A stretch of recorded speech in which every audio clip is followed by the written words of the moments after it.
Latar belakang 1. Aceh memiliki kedudukan yang strategis dan menjadi pusat perdagangan. Daerahnya luas dan memiliki hasil penting seperti lada, hasil tambang, serta hasil hutan. Karena itu, dalam rangka mewujudkan Pax Neerlandika, Belanda sangat berambisi untuk menguasai Aceh. 2. Adanya Traktat London tanggal 17 Maret 1824. Traktat London itu adalah hasil kesepakatan antara Inggris dan Belanda yang isinya antara lain bahwa Belanda setelah mendapatkan kembali tanah jajahannya di Kepulauan Nusantara tidak dibenarkan mengganggu kedaulatan Aceh. Tetapi, secara geografis, politis, Belanda merasa diuntungkan karena kekuatan Inggris tidak lagi sebagai penghalang, dan Belanda mulai dapat mendekati wilayah Aceh. Pada tanggal 1 Februari 1858, Belanda menyodorkan perjanjian dengan Sultan Siak, Sultan Ismail. Perjanjian inilah yang dikenal sebagai Traktat Siak. Isinya antara lain, Siak mengakui kedaulatan Hindia Belanda di Sumatera Timur. Artinya, daerah-daerah yang berada di bawah pengaruh Siak seperti Delhi, Asahan, Kampar, dan Indragiri berada di bawah dominasi Hindia Belanda. Padahal daerah-daerah itu sebenarnya berada di bawah lindungan Kesultanan Aceh. Ditandatanganinya Traktat Sumatera antara Belanda dengan Inggris pada tanggal 2 November 1871. Isi Traktat Sumatera itu antara lain Inggris memberi kebebasan kepada Belanda untuk memperluas daerah kekuasaannya di seluruh Sumatera. Hal ini jelas merupakan ancaman bagi Kesultanan Aceh. Pada tanggal 26 Maret 1873, Belanda mengumumkan perang terhadap Aceh.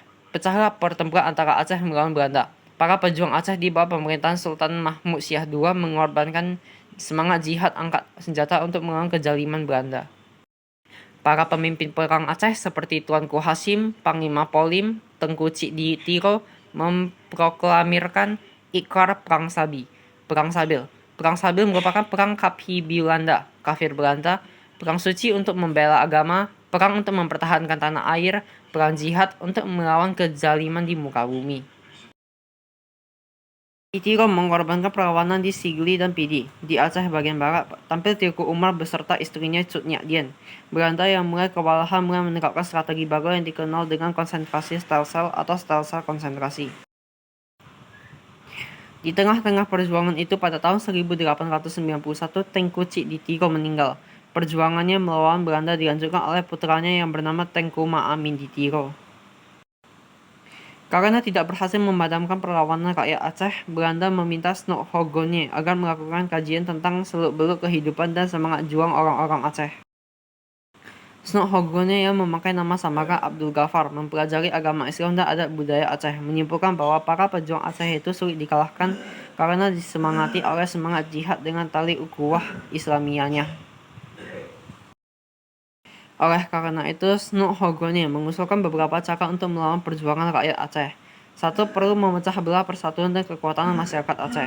Sebab di lingkungan masyarakat Aceh terdapat rasa persatuan antara kaum bangsawan, ulama, dan rakyat. 2. Menghadapi kaum ulama yang fanatik dalam memimpin perlawanan harus dengan kekerasan, yaitu dengan kekuatan senjata. 3. Bersikap lunak terhadap kaum bangsawan dan keluarganya dan diberi kesempatan untuk masuk ke dalam korps pamong praja dalam pemerintahan kolonial Belanda. Belanda segera melaksanakan usulan Snok Horgone tersebut untuk memasuki fase ini dan memimpin perang melawan rakyat Aceh.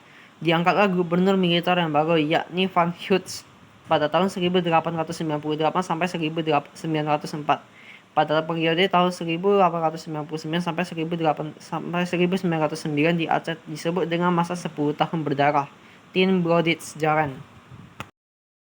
Van Heut juga mengerahkan pasukan anti-gerilya yang disebut Korps Marsose, yakni pasukan yang terdiri dari orang-orang Indonesia yang berada di bawah pimpinan ofisir-ofisir Belanda.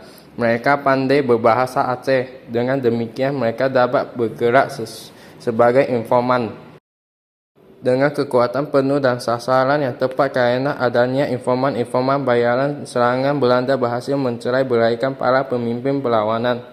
Tengku Umar bergerak menyingkir ke Aceh bagian barat dan Panglima Polim dapat digiring dan bergerak di Aceh bagian timur. Yang terakhir, akhir perlawanan. 1. Pada Februari 1899, Tengku Umar gugur. Perlawanan dilanjutkan oleh Cut Nyak Dien.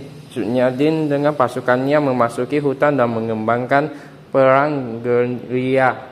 Yang kedua, istri, ibu, dan anak-anak Panglima Polem ditangkap oleh Belanda dengan tekanan yang bertubik-tubik. Akhirnya Panglima Polem juga menyerah pada 6 September 1903. Dengan demikian dapat dikatakan bahwa kerajaan Aceh yang sudah berdiri sejak 1514 harus berakhir. Yang ketiga, pada tahun 1906, Cok Yadim berhasil ditangkap. Ia dibuangkan ke Sumedang, Jawa Barat sampai meninggal pada tanggal 8 November 1908. Yang keempat, Cok Mutia melanjutkan perang melawan kekejaman Belanda. Tetap Cok Mutia akhirnya dapat didesak dan gugur setelah beberapa peluru menembus kaki dan tubuhnya.